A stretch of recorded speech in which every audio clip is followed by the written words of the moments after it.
Dans cette courte vidéo, je vais vous donner un exemple concret d'un partage de données.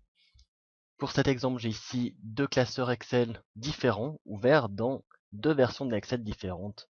C'est également l'occasion de vous montrer que ça fonctionne avec les vieilles versions d'Excel. Les deux classeurs ouverts sont ici ces deux fichiers qu'on voit là. Je vais en faire une copie pour un exemple supplémentaire que je vais vous montrer tout à l'heure. Pour cet exemple, les deux classeurs Excel sont ouverts sur le même poste, mais ils pourraient très bien être ouverts sur deux postes complètement différents.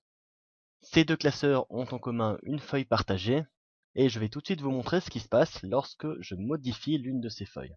Si j'entre du texte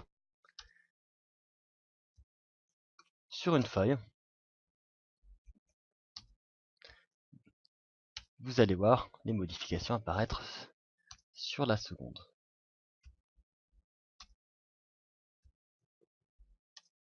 Voilà, ça fonctionne dans les deux sens. Si maintenant je modifie l'autre classeur, voilà, les modifications apparaissent en quelques secondes à peine sur toutes les feuilles partagées. Je vais faire la même chose avec les chiffres.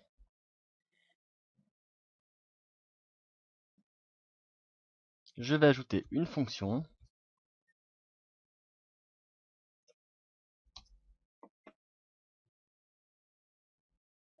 Et la fonction apparaît bien sur l'autre feuille et pas uniquement le résultat de la fonction.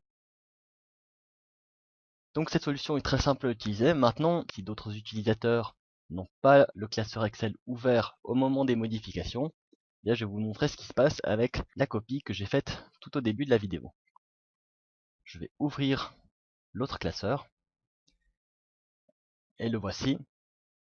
Je vais activer le contenu et voilà, les modifications sont téléchargées et ce nouveau classeur est maintenant à jour.